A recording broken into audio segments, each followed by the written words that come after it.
бүр олон жилийн өмнө би тооцоо судалгаагаа хийсэн. Зээлийн хөв 0 байх ёстой. Зээл авахгүй байх ёстой.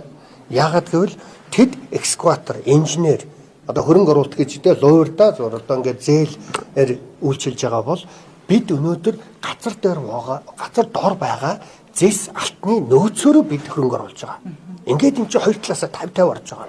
Энийг захын баян онгорт байгаа нэг жалганд байгаа алтны нэг 100 кг алттай залуу ярьж шүү дээ. Би лиценз нь байна. Энэ доор байгаа 100 кг алт байна.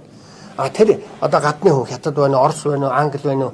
Чи экскаватор авъя тэр. Одоо хоёулаа ухаад гаргаж ирсэн алтаа зардлаа гасаад гарч ирсэн алтаа 50-50 хуваая гэдэг. Захын 100 кг алтны орттой залуу ярьж хахад улс өнөөдөр тэр 100 кг алтаа үн цэнгүй өгчөөд харин чиний орж ирсэн зээлээс би 34% зээлээр авъя гэж ярьдаг бол энийг би маш олон жил ярьлаа. Энэ тэнэг хүн үү? Эх орноос ургах цуу гэдэг дээр одоо арт хүн бодох цаг болсон. Чи хоёр дахь юм асуусан юу вэ? Нөгөө зээлийн хүн дээр нэг юм ярьсан шүү.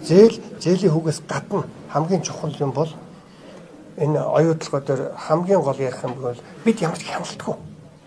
Одоо энэ өдөртөх зөвлөлд байгаа нэг 9 хүний 3 Монгол гэдэг бол шийдвэр дандаа 6 хүнээр гардаг.